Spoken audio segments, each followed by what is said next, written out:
우리 한국 사람들 얼굴 자체가 특징이 악광대, 이 뼈대 자체가 두껍고 나이가 들은 30, 50대가 되면 그 두꺼워진 근육 자체가 좀 더 두꺼워지기 때문에 단자가 생기는 부분이 생길 수밖에 없는 구조이기 때문에 이런 부분들은.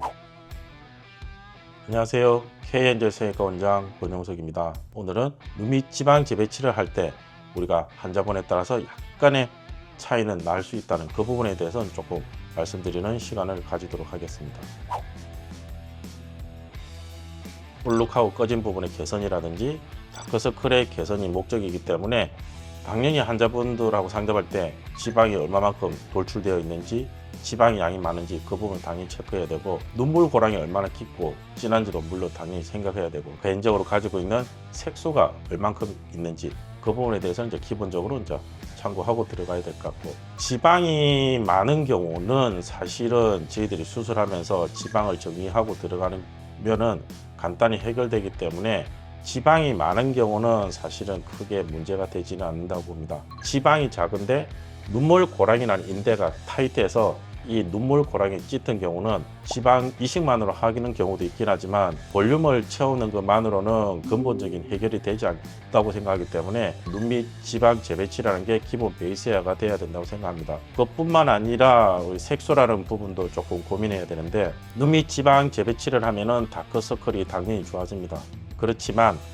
이 다크서클이라는 거는 세 가지가 섞여 있어요. 첫째가 색소, 두 번째가 지방 때문에 그늘지고 비쳐 보이는 거, 요 세 가지가 섞여 있는데, 저희들이 재배치를 했을 경우 색소가 빠지질 않습니다. 그렇지만 지방 때문에 그늘지고 비쳐 보이는 거, 요 두 가지가 좋아지기 때문에 기본적으로 다크서클이 좋아지긴 하지만, 이 색소가 많았던 경우는 물론 다크서클이 좋아지긴 하지만 그 개선이 폭이 적기 때문에 다크서클 부분에서는 조금의 개선이 제한이 있다는 것은 미리 말씀드리고, 눈밑이라는 것 자체가 눈이 단독만 있는 게 아니고 위쪽으로는 안구가 있고 밑에는 중안면부, 옆쪽에는 역광대, 이런 부분들이 있기 때문에 이런 상대적인 역학적인 부분과도 많이 연관이 되어 있습니다. 특히나 이제 이 역광대가 발달이 되어 있던 경우, 특히 지방이 많았던 부분 같은 경우는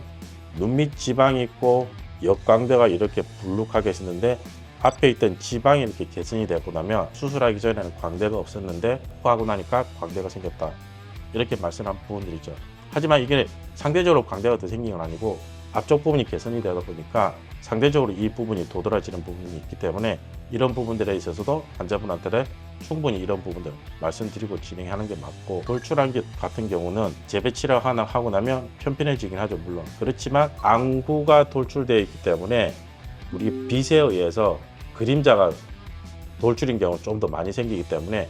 그림자 때문에 실제로 개선되었지만 좀 어두워 보일 수가 있다, 이런 부분들은 충분히 감안히 하고 우리가 진행을 해야 될 것 같다. 재배치를 하고 나서 눈밑이랑 이 밑에 있는 광대가 편편하면은 당연히 지방이 실한 것 자체가 필요 없지만, 우리 한국 사람들 얼굴 자체가 특징이 악광대, 이 뼈대 자체가 두껍고 거기다가 기본적으로 근육도 두꺼울 뿐만 아니라 나이가 들은 30, 50대가 되면 그 두꺼워진 근육 자체가 좀 더 두꺼워지기 때문에 악광대 때문에 눈밑이 어쩔 수 없이 상대적으로 좀 꺼지고 단자가 생기는 부분이 생길 수밖에 없는 구조이기 때문에 이런 부분들은 지방이식으로 보완해야 된다는 필요성을 충분히 이제 설명드리고 이제 진행해야 될 것 같고, 눈밑 지방 재배치라는 것 자체가 지방만 처리하는 거기 때문에 기존의 피부 처짐이라든지 근육이 늘어짐이 있었던 경우, 환자분들이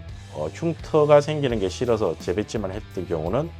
이 늘어진 피부나 근육 때문에 약간의 볼록함이 남을 수 있다는 부분, 그런 부분들도 조금은 미리 챙겨봐야 될 것 같고, 눈 밑에 있는 주름이라든지 또한 인디안 주름, 그리고 몽고 주름, 이런 부분들도 이제 실제적으로 변화가 있는 건 아니지만 상대적인 변화가 있을 수 있기 때문에 이 부분에 대해서도 조금 말씀드리도록 하겠습니다. 몽고 주름 같은 경우는 지방이 꽉 참으로써 이 볼륨이 피부를 팽창시킴으로써 이 몽고 주름을 연하게 보이고 있다가 지방이 빠지게 되면 이 팽창시키던 피부가 원래대로 돌아오면서 주름이 조금 짙어지는 경우도 있고, 팽창되어 있었던 부분들이